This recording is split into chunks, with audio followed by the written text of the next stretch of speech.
So this is the first video that we are going to observe on work, power, energy.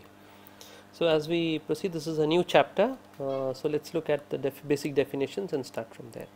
So the first thing that we want to know is what is work. Okay. So we will write down or we will note that work is said to be done when a force F acts on a body and moves it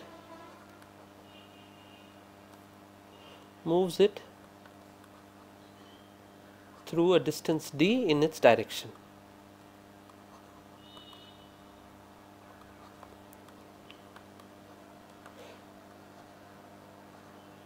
Okay, what it means is that suppose there is a floor here and on the floor there is a block and this block has a mass m and you are applying a force on this block.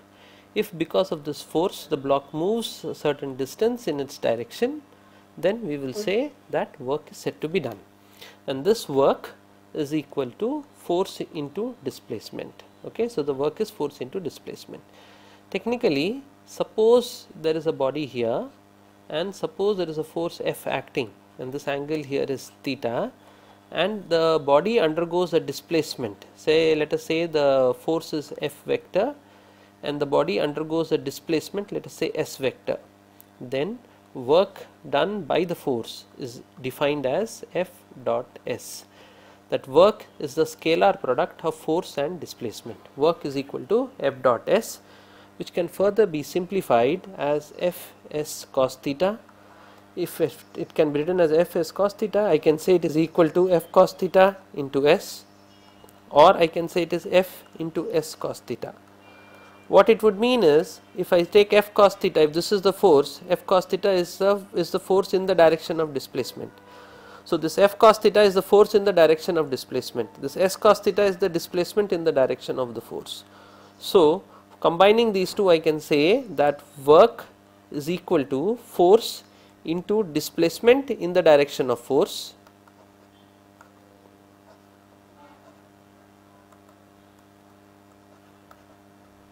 or work done is equal to F dot S, that is force displacement into force in the direction of displacement.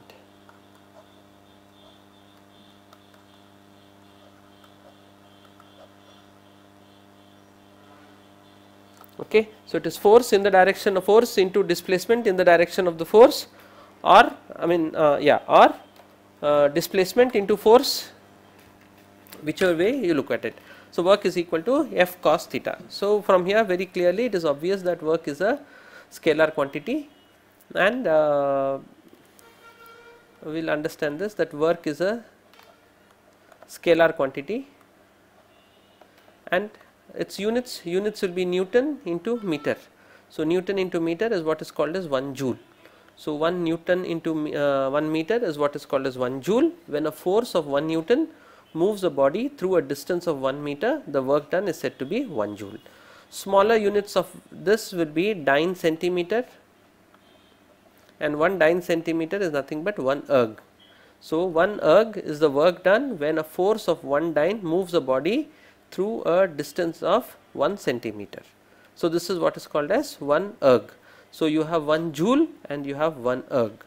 Dimension wise, we know that the work is equal to force into displacement. Force has a dimensions of m, l, t power minus 2, s has a dimensions of l.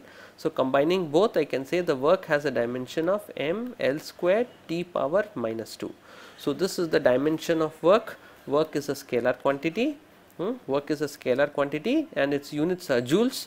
This is the SI unit or the MKS unit, and this is the 1 erg, this is the CGS unit. Okay, so this is what this is the very preliminary basics that we need to understand as far as work is concerned.